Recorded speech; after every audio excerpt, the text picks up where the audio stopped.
Hello and welcome to On My Studio Table, episode 115. The year is marching along, isn't it? Here we are nearly into September, and I just can't believe how fast the time has flown. We've really progressed into the 30s now with our Words 2026 project, and it's just been wonderful to see what the latest interpretation has been, and I'll be sharing that with you a bit later on. I've been working on my stitch journal. I am a little bit behind, mainly because I need time for ideas to gel. Sometimes they come to me straight away. Other times I have to just let them percolate for a while. But I am really enjoying this daily stitch. It's just been really inspiring. And I've tried out some things I hadn't tried before. No idea why, they just came to my mind. For example, a little pop-up book, which I have now finished since I last shared it in the previous video. I also managed to find some time to do a bit of eco-printing. We have our stitching group called Rustic Ragamuffins on a Wednesday afternoon, and instead of stitching I actually got my eco-printing ready.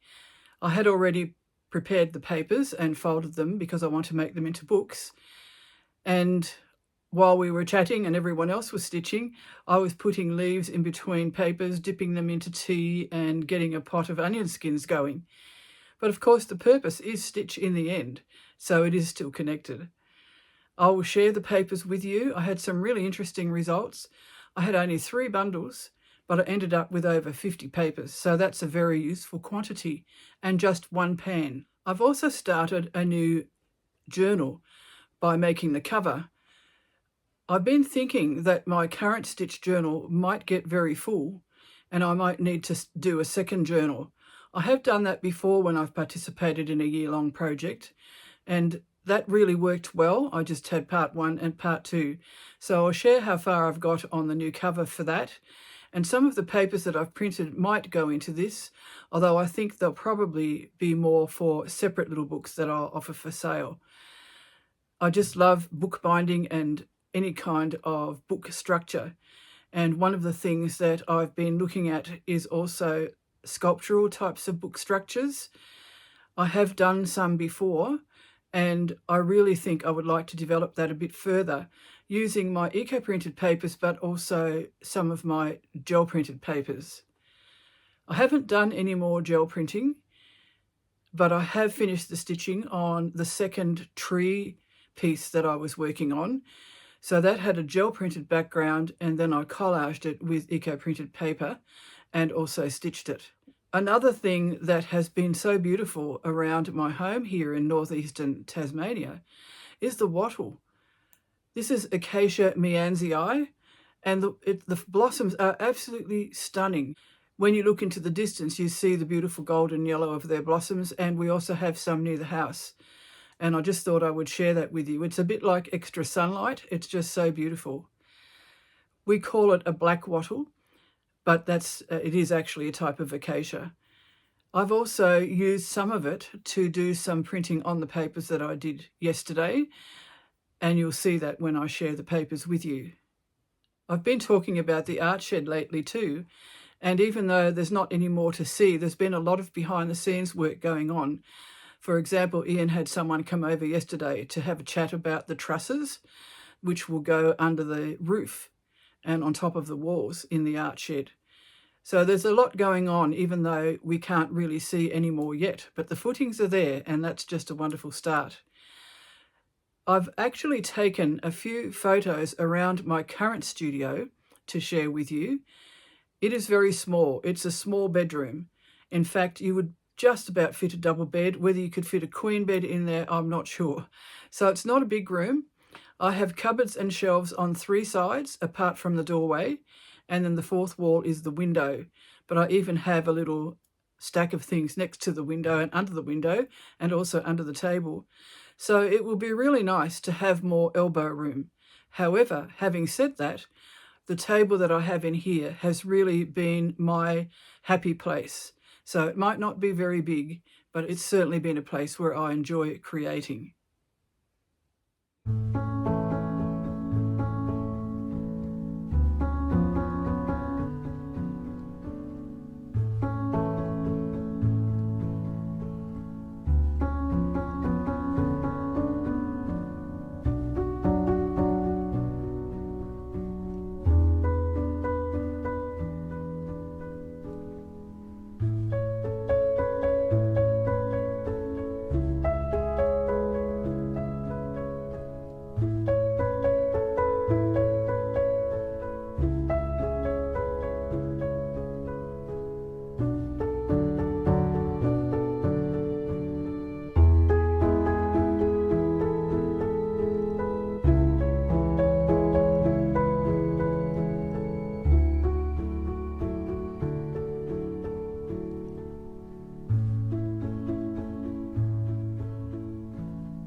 had so much fun doing some eco-printing yesterday, and I spent a couple of hours this morning unbundling them, drying them and ironing them.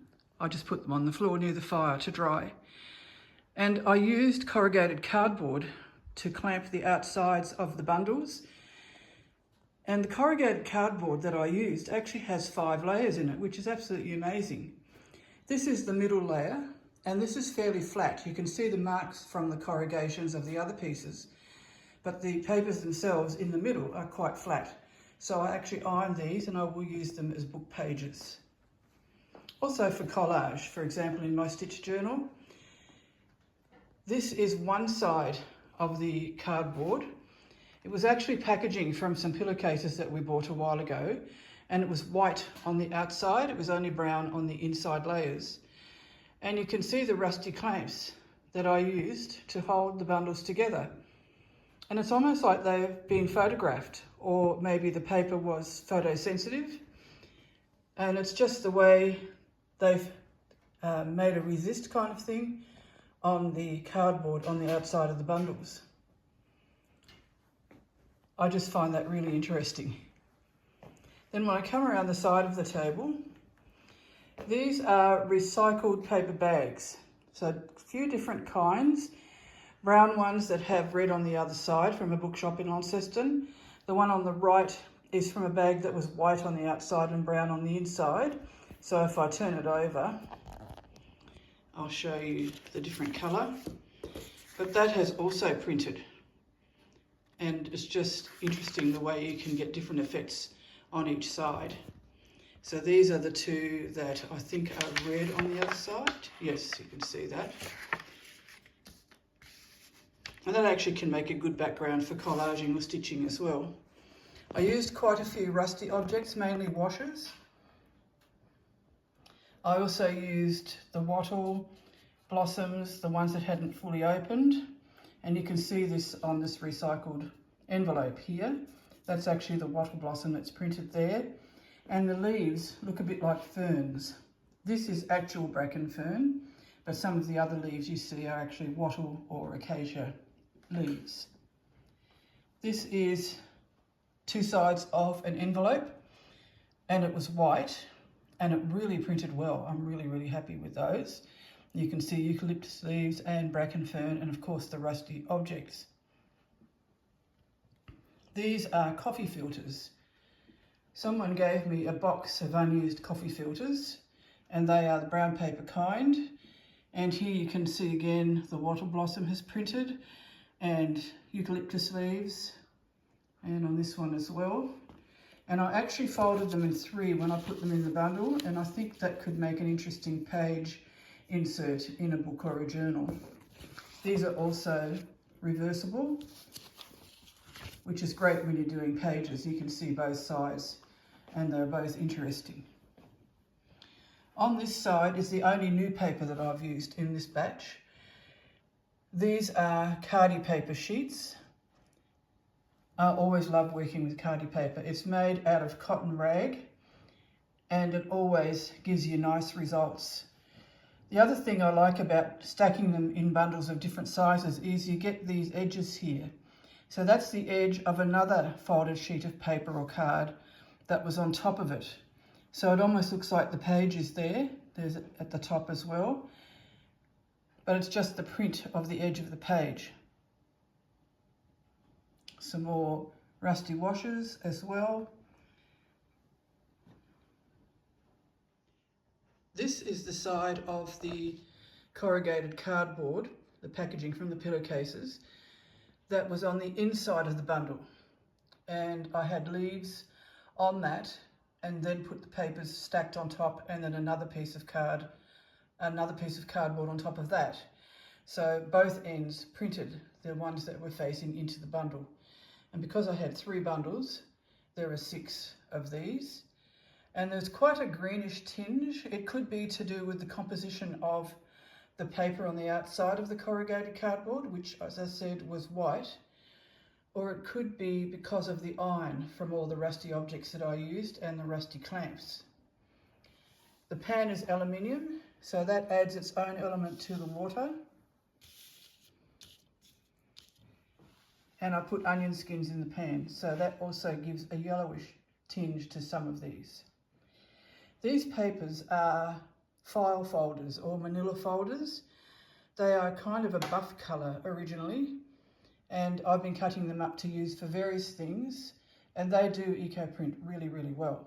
So if you ever get given some old file folders, or you have some that you don't need anymore, they're great for Ecoprinting. Also reversible, different on both sides, and because they've been folded, some are mirror image and some are different on each side. So that also adds a lot of interest to any books or journals that I might make with them. Here I have two piles of what looks like corrugated iron, old corrugated iron from an old shed or something. But it's actually one of, I should say, it's actually two of the layers of the corrugated cardboard, which are on either side of these flatter pieces that I showed you initially.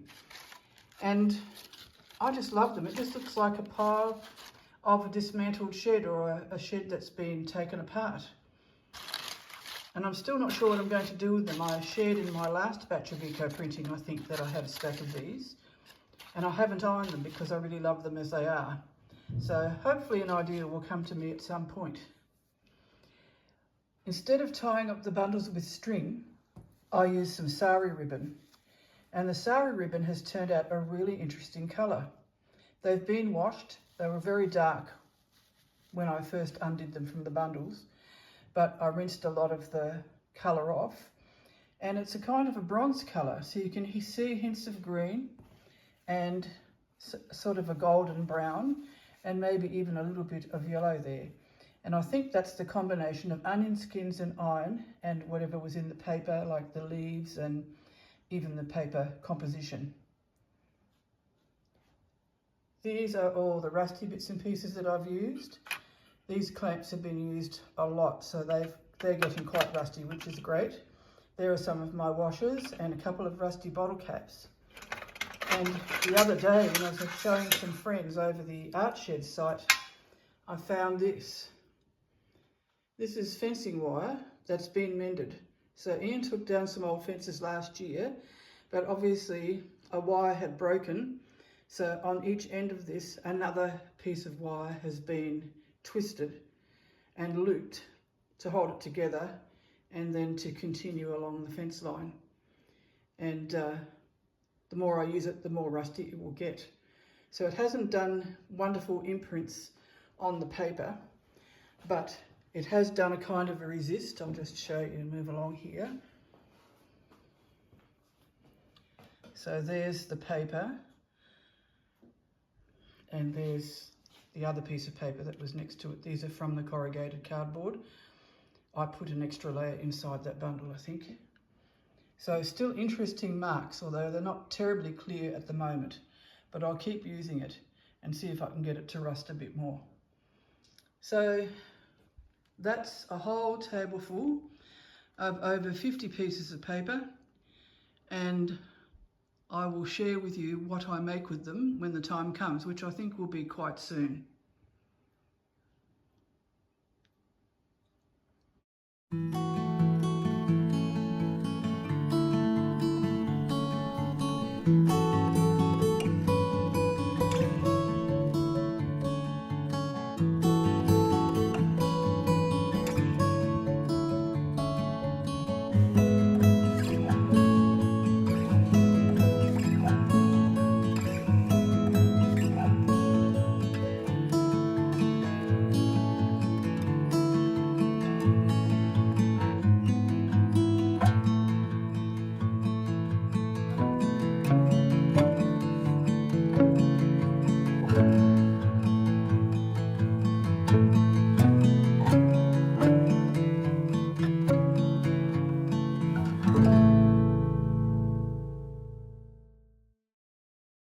This is the stitch journal that I'm doing online with the group facilitated by Kathryn Chambers of K3N Cloth Tales. And I'm just absolutely loving it. Keep saying this, I know. And what it does, it actually opens the door to trying out new techniques and combinations of materials and so on. Because Kathryn is being fairly brief about what she's doing for the daily stitching, and we just run with whatever we can get out of it.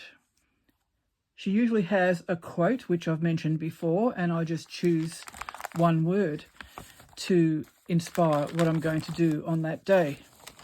Having said that, I'm 2 days behind. I just really have to think about the next 2 pages, as I mentioned. And lately also, I've been doing several in one little insert. So, for example, there might be 3 days of stitching done in one little insert, which means it's only on one of the pages. So it's really helping to keep the bulk down in the book. But I also think possibly I may need to do another journal. So when I'm about halfway through, I'll have a think about whether I need to do another journal, but I am making a cover, which I'll share with you in a minute. This one was about blue. So there were a few lines. I think there were 2 lines in this one actually, and the word blue really inspired me with this one. And I had some beautiful indigo dyed linen, which was given to me from the belongings of a friend who passed away. And she was a natural dyer and artist and was very, very skilled and inventive and creative. So it's lovely to use that to remember her. This was a little square left over from my coverlet of comfort, which I've called Home is Here. That's part of a wool sample, which I got in a pack at some point. This is a torn bit of naturally dyed fabric, and I've put it on a piece of naturally dyed and printed linen that I did. I think it's from a shirt. So I wanted to add some other colours. I didn't want to just stick to blue. So I've got these different shades of blue here. And when I collaged the background, I had some bluish grey paper as well. It's Cardi paper. But I felt like I needed to do some contrasts. So even though I did the stitching in fairly muted colours, it still added a bit of variety. So that's a grey. This is a creamy white colour. And that's a goldy colour. And then I used a pale aqua on this couching here, just to reference the blue. And the yarn I couched down with some silk thread, which is a variegated grey. So it was really nice to just vary the colours a bit. And this rust colour always looks great with blue, I think. Here you can see the threads that I've used and a description on the back of what I used and what I did. I've made this so you can lift it up as well. And I want to cover up some of the red because this paper bag was red on one side. So I used part of an envelope and that became a flap, like a little page or a little cover. Some sheet music, some vintage dictionary and some other papers. That was the bit that sticks onto the envelope to stop it, to cover the gluey part. And I just put this little bit here because when I was looking through my scraps, it said Blue Lake. And I thought, well, I'm doing something about blue, aren't I? So I will stick that underneath. Blue Lake actually is near where we used to live. The first house that we built when our daughter was a baby was not far from Blue Lake. And the colour is blue because of the mining that was done over 100 years ago. And it's to do with, I think, copper salts that are in the water. And it's actually a bit of a tourist attraction because it is a brilliant blue colour. And if you put Blue Lake, Tasmania into a search engine on your phone or device, you should be able to see some photos of it. So that's my take on blue. This is the little pop-up book that I shared with you last time, but I hadn't done the last page yet. So we had rain and fragments, and the last page was beneath. So I thought, well, I'll do a little flap. So I made the flap just with some collage and some stitch on eco-dyed and printed paper. And then I thought, well, what will I put underneath? And again, I was looking through my bag of scraps of dictionary pages and sheet music, and I found this, and I thought, oh, that will look very nice. So I stuck it in. And then I thought, maybe I need to look up what this actually is. And it's a little organism that lives under the sea, sometimes in a water column and sometimes on the sea floor. And the shell of it is actually very, very helpful to marine scientists to look at climate change over the millennia and also to do with the formations of the sediments in the bottom of the ocean and what was happening each time and what sort of creatures were in it. And the shell apparently can give them a lot of information. It's a very primitive little creature. Sometimes it's only a single cell. And their fossils, as I said, are just so helpful in understanding what's been happening to our world since before written history and before even human occupation. So I just thought that was really interesting that I chose that because I thought it looked good, and then realised, oh, that is about beneath, isn't it? It's about organisms that are beneath the ocean.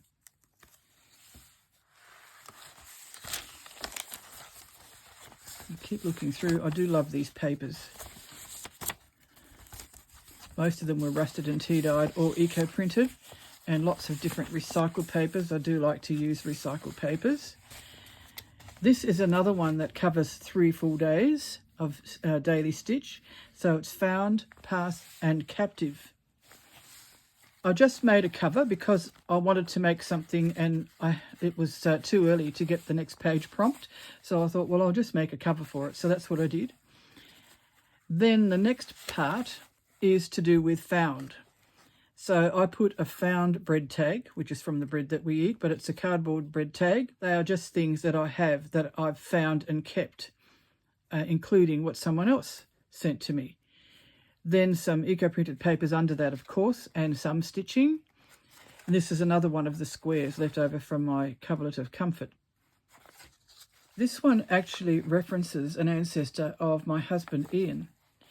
Her name was Sophia, and she, with her husband James, were convicted and transported from London to Tasmania in the 1820s. Ultimately, they were reunited. That was a miracle in itself because James was supposed to be going to Hobart, to the penal system there, and Sophia was supposed to go to Sydney along with her children. And Sophia's ship encountered severe storms and pulled into Hobart for repairs, and the captain asked permission for the women and children to be offloaded at Hobart instead of in Sydney. She was taken to the female factory. There is some funny business to do with the testimony which convicted Sophia, but her employer interceded for her, and she was transported for 14 years. James was given 7 years. When Sophia arrived in Hobart, fairly soon she was reunited with her husband, and because he had the lesser sentence, he was given a ticket of leave and she was allowed to be in his care, to be supervised until her sentence was done. So it's just amazing that they were able to find each other because they should never have been able to see each other again. And they had another child called Harriet, and she was born very early in Tasmania's history of settlement. So she was actually Tasmanian born. Because of this word captive, which was in Kathryn's quote, I felt I needed to turn that around. And I've really been enjoying doing some pop-up and interactive elements in this journal. And I played around with this piece of envelope, which had been eco-printed by one of my lovely followers.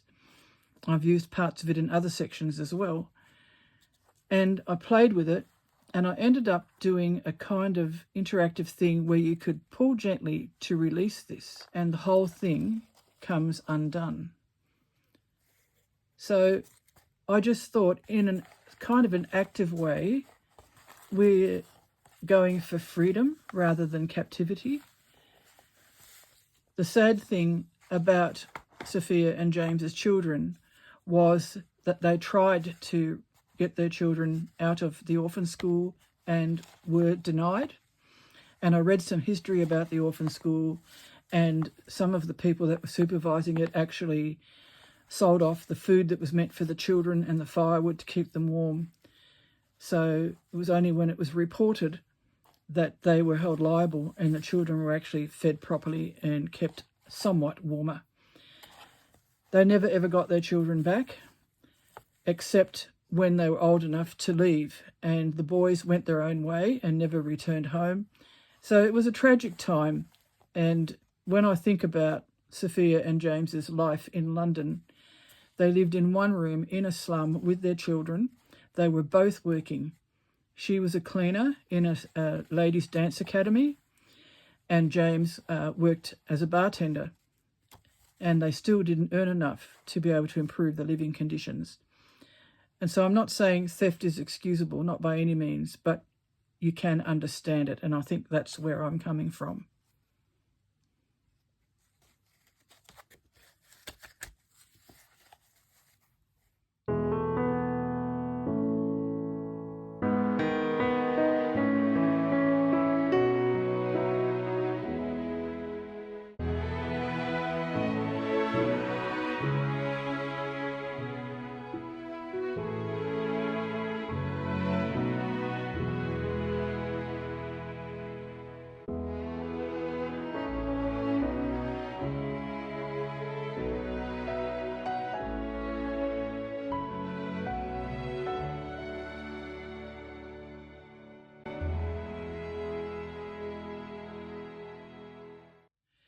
This is the journal cover that I'm making for my second journal, and I've used a few different things. Some of my naturally dyed fabrics, a little bit of naturally dyed sari ribbon, a little ball of wool yarn, which I've used for couching, and this is also something that I wanted to use for couching.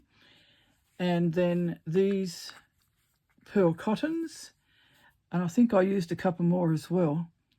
Just can't quite see. Oh, I used a silk, variegated silk thread in lovely greys, and I just can't quite see what else I've used. But that creamy colour is what I'm using now to do a quilting line around the sari ribbon, and I've done 2 quilting lines around the couched wool yarn. But I also wanted to tell you about this fabric here. This is part of an old tea towel showing a lighthouse, and it's the lighthouse that was built on King Island in its early history, early white settlement history. And this is the tea towel. I've used it to line the underside or the inside of the journal cover. This was a gift to me from our daughter when she went on a class trip to King Island. King Island is off the northwest coast of Tasmania. And it wore out. It has a hole there, which I've had to patch. And I thought I'd like to use it for something that's special to me. So that's why I've chosen it to go in here. So these are the cottages that are at the lighthouse, which the keeper would have lived in with his family. And then this is the lighthouse itself. And it looks like it's built on a stand, but I'm not really sure. I think it is built on a stand rather than a solid structure. And then, as I said, I've used it on the front of the journal cover as well. So I will just keep stitching this. It's really nice to have something a bit longer term in between doing the daily and weekly stitching that I'm doing at the moment. And I really love the colours. It's a lighter colour way than my first journal, but it still coordinates, and I've still tried to echo some of the techniques that I've used in the first one just to help them to, you know, connect to each other.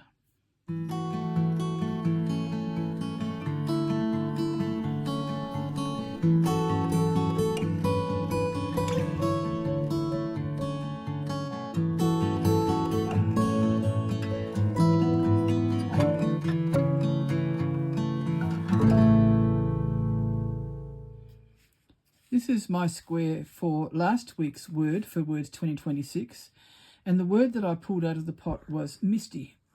What many of us did, and I've also done, is to use some fabrics to try to give that idea of a mist. And it's really interesting to see what kind of fabrics and materials everyone in the group who has done the challenge has used. They're all different. We might have used the same idea, but they're all different because of the materials we have, the different stitches we've used, how we've combined the colours, and so on. So I've used a bit of cotton gauze, which is naturally dyed, then some more of the sari ribbon, which I was talking about before. And I also couched this down as a green element, because I'm always thinking about the landscape, even when I think I'm not thinking about the landscape. And we've had some beautiful misty mornings during our winter and just before springtime, which is around the corner now on the 1st of September. And then I just used some elongated chain stitches to hold it down underneath and some fly stitches on the top. And because the fabrics are interesting, I didn't know that I really needed to do a lot of other stitching. So all I did in the end was a bit of seed stitching here in a soft grey thread, which is this one. Some straight stitches in the wool yarn that I have in this rusty red colour. And that was it. I didn't really need to do any more to it. I did this last night and finished it quite late. And I wondered whether I should do more stitching, but I realised no, it had enough. There was enough texture there. The blue could perhaps reflect water because we do have a creek below our property. This could symbolise the sun or a sunrise, and the grey could represent the clouds. There's also a leaf print there from the Ecoprinting. It's not a copy of the landscape, but it is an interpretation.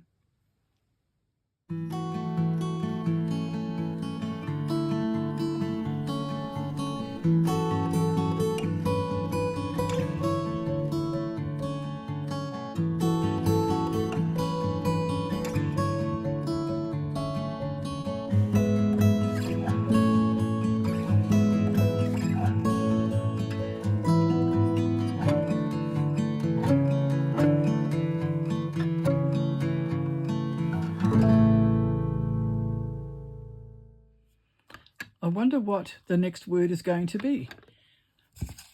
Have a little bit of a rummage and pull one piece out. Definitely not looking as I do it. Here is our new word, and it's follow. I just immediately thought of a game we used to play called Follow the Leader, and you would just have a whole row of your friends walking along, and the person at the front would do all different things, like maybe hopping and skipping and doing other things, and we had to follow. So it wasn't only about following the person, but it was about following what they did. And it was quite fun to do, actually. It could be we follow in the footsteps of someone. We often talk about following somebody when we watch people on YouTube or follow them on Facebook and Instagram. There are a few different ways you can look at it. So I hope that you find some really good ideas about this. Maybe do some mind mapping if you get a bit stuck, or look it up in a dictionary or in a thesaurus, and it might give you some ideas. I think I know what I'm going to do already. As usual, it will probably be quite abstract. And of course, you can do that too, just be abstract, and it could be just stitches following each other, which I think is probably a really lovely way to interpret it, and probably the direction I think I'll be heading.